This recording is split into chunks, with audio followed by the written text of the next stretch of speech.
Kembali bersama kami, rapat paripurna DPR ke-7 resmi mengesahkan revisi Undang-Undang Kementerian Negara menjadi undang-undang.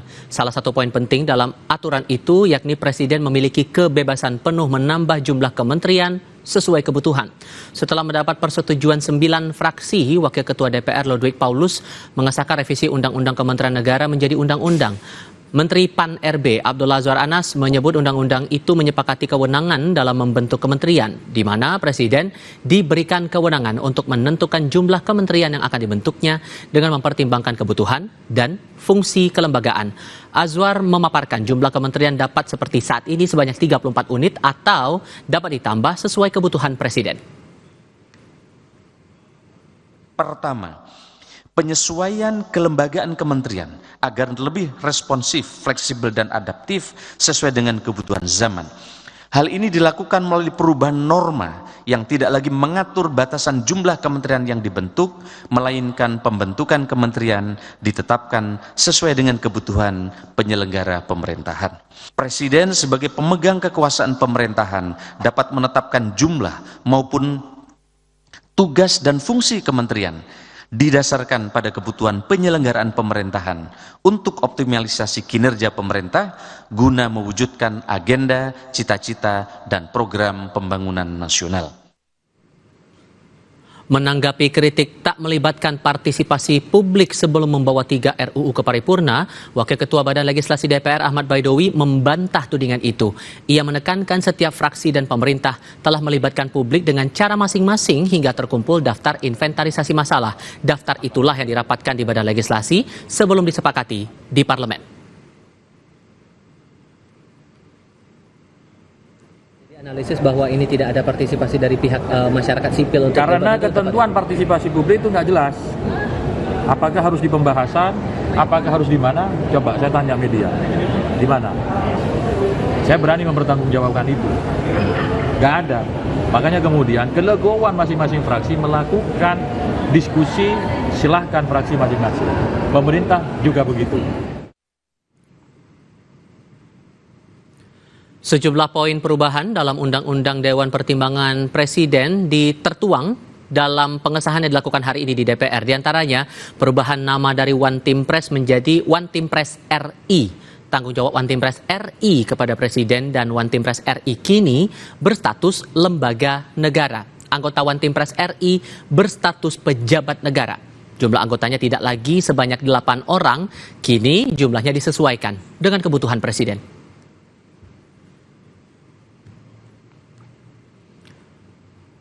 Peneliti Forum Masyarakat Peduli Parlemen atau Formapi Lusius Karus menyoroti langkah DPR yang mengebut atau mempercepat pengesahan 3 undang-undang di akhir periode jabatannya. Lusius menyayangkan DPR bisa mempercepat pengesahan 3 undang-undang, tapi dari 259 RUU yang masuk prolegnas tahun ini, hanya 26 yang berhasil disahkan DPR sebagai undang-undang. Formapi mengkritik Undang-Undang Kementerian Negara dan One Team Press RI syarat kepentingan politik untuk mewadahi politik akomodatif Presiden terpilih. Dan lebih memprihatinkan lagi karena RUU yang dibahas kilat itu RUU yang kepentingan politiknya sangat tinggi. Jadi RUU ini RUU yang disusun untuk melayani kepentingan elit, kepentingan oligarki. Dan RUU Kementerian Negara dan serta RUU One Team Press ini adalah wadah untuk bisa mengakomodasi keinginan Presiden baru untuk menjadikan kabinet dan juga lingkup One Team Press itu sebagai ruang akomodatif untuk menampung berbagai kepentingan politik dari partai-partai yang diminta untuk bergabung di koalisi pendukung pemerintah periode 2024-2029. DPR ngebut mengesahkan 3 undang-undang di akhir periode masa kerjanya. 2 diantaranya Undang-Undang Kementerian Negara dan Undang-Undang Dewan Pertimbangan Presiden RI. Apa urgensi Dewan mengebut kedua undang-undang itu? Apakah undang-undang ini dikebut untuk kepentingan pemerintahan mendatang dan memberi ruang untuk mengakomodasi kepentingan politik koalisinya? Kami akan bahas ini bersama para narasumber. Untuk saat ini masih bergabung Wakil Ketua Badan Legislasi DPR Ahmad Baidowi. Kami juga masih menantikan pakar hukum tata negara Ferry Amsari untuk bergabung bersama kami. Mas Awi, selamat sore. Sore. Ya, terima kasih sudah bergabung bersama kami. Masih ada kritik bahwa walaupun kemudian sudah disahkan di paripurna hari ini, tapi masih ada kritik bahwa kok terkesan ngebut. Urgensinya apa kalau begitu? Apa bisa Anda jawab dari ini? Ya, kritik itu sesuatu yang wajar dalam iklim demokrasi, berarti menunjukkan bahwa demokrasi kita masih sehat gitu. Yang berikutnya terkait dengan RUU yang kita bahas, yang disahkan tadi itu bukan tiba-tiba, tapi sudah diusulkan sejak masa sidang yang lalu oleh DPR. Terus kemudian Presiden baru menjawab beberapa waktu yang lalu.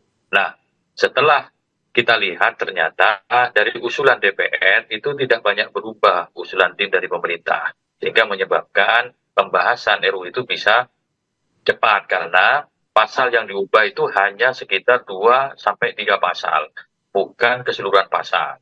Jadi 2 atau 3 pasal itu ya sehari bisa selesai karena memang yang diubah tidak banyak gitu. Soal kemudian ada bahwa ini untuk mengakomodir kepentingan presiden yang akan datang, saya kira ya memang betul karena undang-undang ini berlaku untuk ke depan, bukan untuk yang kemarin.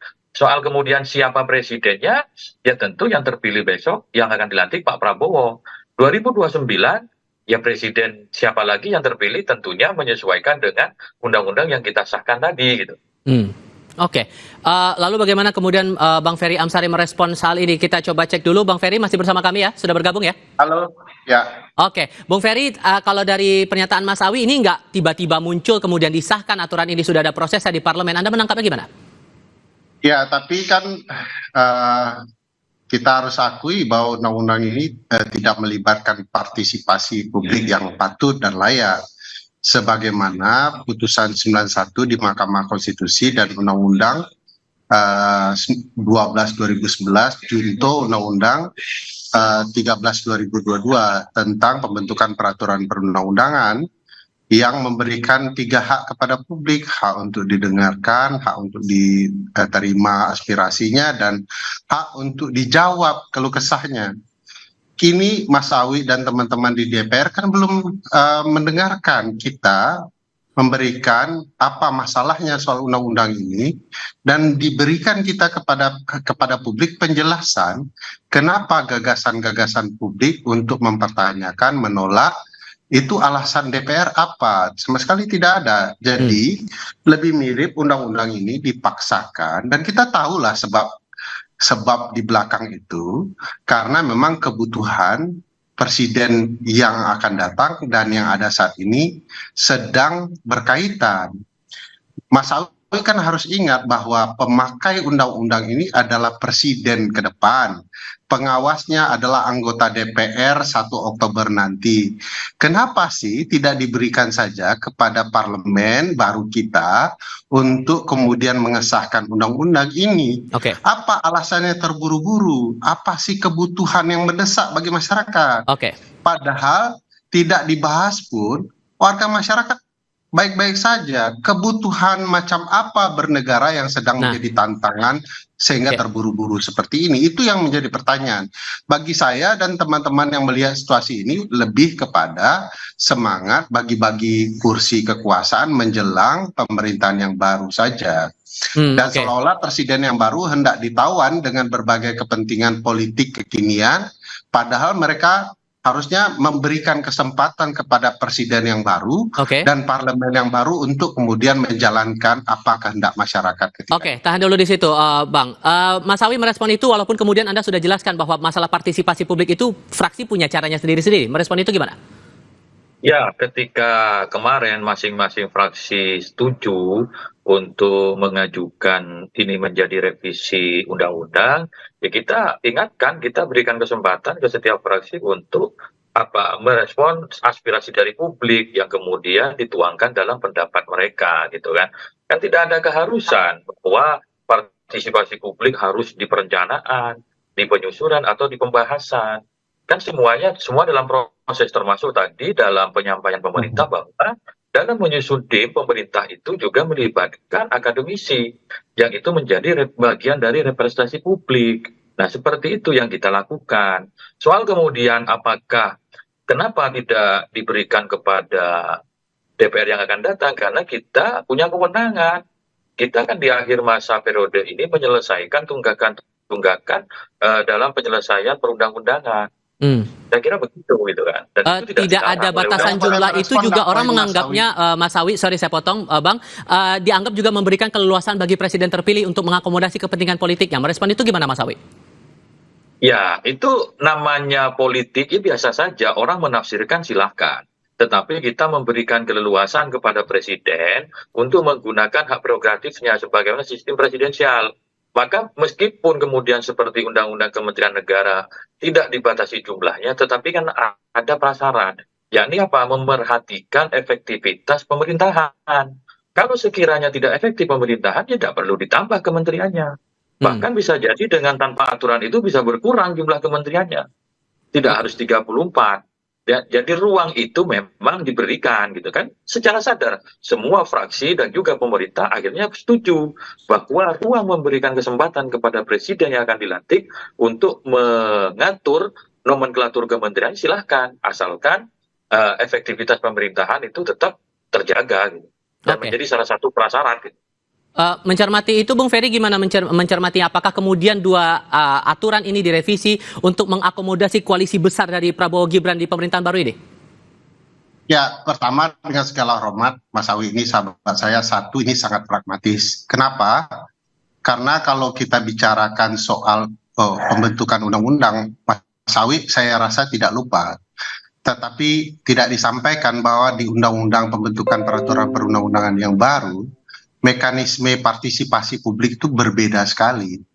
Dan DPR boleh dilihat di Undang-Undang 13 itu, di seluruh tahapan, itu harus ada partisipasi publik. Beda dengan dulu, mungkin di tahapan tertentu dibuka kerannya partisipasi publik, selebihnya dibiarkan teman-teman partai. Kalau sekarang, di 5 tahapan, baik ketika perencanaan, penyusunan, pembahasan, persetujuan bersama hingga pengundangan, bahkan di dalam Undang-Undang 13 dibuka keran partisipasi publik. Jadi bagi saya aneh kalau kemudian poin undang-undang yang baru ini tidak dibahas soal partisipasi. Kedua, kalau soal jumlah kementerian, kalau dilihat sejarah kita ketika Undang-Undang 39 2008 dibahas, kita itu mau merombak gaya pembagian kursi kabinet yang cenderung bagi-bagi kekuasaan dan mau sebanyak-banyaknya. Gagasannya supaya presidensial efektif bisa dihasilkan, agar kabinet betul-betul bekerja dengan baik. Tapi kan bisa saja dikurangi dari 34 itu kementeriannya. Jadi kan hak keleluasaannya bisa dipegang lebih besar lagi oleh presiden. Itu versi DPR pemikirannya Bang Ferry. Iya, makanya DPR hari ini hanya bicara kepentingan politik saat ini, tapi tidak membahas kenapa kemudian dulu kita membatasi jumlah. Karena ada tujuannya. Dan efektivitas kabinet tidak bergantung jumlah yang banyak, malah jumlah yang sedikit. Namanya saja kabinet, sejarahnya itu begini Mas. Sejarahnya itu adalah kabin, ruang kecil. Raja mau bertemu parlemen, bertemu dulu dengan orang-orang kepercayaannya di kabinet, di ruang kecil. Ruang kecil tidak diisi oleh banyak orang, malah tidak terbatas jumlahnya berlebihan, tetapi hanya orang-orang yang paham kerja raja, bagaimana membuat kerja itu efektif. Jadi dari nama saja sudah dilanggar, apalagi kemudian dari rancang bangun sistem presidensial yang jauh harus lebih sederhana. Selain masalah Undang-Undang Kementerian Negara, Mas Awi, soal Undang-Undang One Team Press ini juga posisi One Team Press RI ini sudah menjadi lembaga negara begitu. Apa efek yang diharapkan sebetulnya dengan mengubah status One Team Press RI ini sebetulnya? Ya, sebenarnya kita membuat nomenklatur itu menjadi lembaga negara agar kelembagaan Dewan Pertimbangan Presiden itu jelas gitu bahwa terkait juga termasuk juga pejabatnya juga, dan di dalamnya juga sama dengan Undang-Undang Kementerian Negara terkait dengan jumlah anggota One Team Press itu terserah presiden, sekali lagi dengan memperhatikan efektivitas pemerintahan. Yang berikutnya yang baru dari Undang-Undang One Team Press itu ketua itu kan bisa dijabat secara bergiliran, tidak fix 5 tahun seperti yang selama ini. Itu semua merespon dinamika yang ada di lapangan, termasuk diskusi-diskusi kami di antar fraksi bersama pemerintah. Nah, yang disahkan tadi itu merupakan ruang kompromi, karena bukan berarti DPR itu setuju semua dengan usulan pemerintah, Dan pemerintah pun tidak semuanya setuju dengan usulan DPR. Maka kalau teman-teman misalkan melihat tayangan live-nya secara langsung, perdebatan yang ada dalam badan legislasi itu sangat hidup, tidak langsung main setuju-setuju, tapi ada perdebatan yang cukup panjang antara panja pemerintah maupun panja DPR. Oke, apa kekurangan dari One Team Press saat ini sehingga statusnya harus diubah untuk pemerintah berikutnya? Ya itu tadi, memberikan ruang keleluasan kepada presiden. Jadi kita ini menginginkan sistem presidensial itu jelas kelaminnya, bahwa presiden itu memiliki kekuasaan di dalam bidang pemerintahan. Baik. Oke, Bung Ferry singkat saja merespon hal itu soal One Team Press RI. Ya, pertama malah undang-undang yang baru tidak mempertegas kelamin sistem presidensial. Itu lebih mirip kelamin sistem kerajaan parlementer begitu ya. Kedua, kita ketahui ini bukan memberikan kebebasan, wong dia menjadi lembaga negara yang baru, jadi tidak akan memberikan kebebasan kepada presiden. Tapi yang kalau kita lihat yang lama itu jelas memberikan kebebasan, wong di bawah presiden bergerak demi presiden. Dia bukan lembaga, dia sayap istana. Jadi menurut saya kalau kita lihat ya sejarah perubahan undang-undang dasar kita yang menghapuskan DPA, memang sudah dibicarakan One Team Press itu akan dibawa presiden dan dia bukan sebuah lembaga. Bagi saya ini semacam pengkhianatan dari cita-cita reformasi ya, dan sekedar untuk membahagiakan orang-orang yang akan segera pensiun saja menurut saya. Implementasi dari aturan ini yang menarik untuk dicermati. Mas Awi dari DPR, terima kasih. Bang Ferry Amsari juga terima kasih sudah berdiskusi bersama kami. Selamat sore semuanya. Terima kasih. Kompas Petang berlanjut, Anda akan bersama Niluh Puspa untuk paruh kedua program ini. Niluh?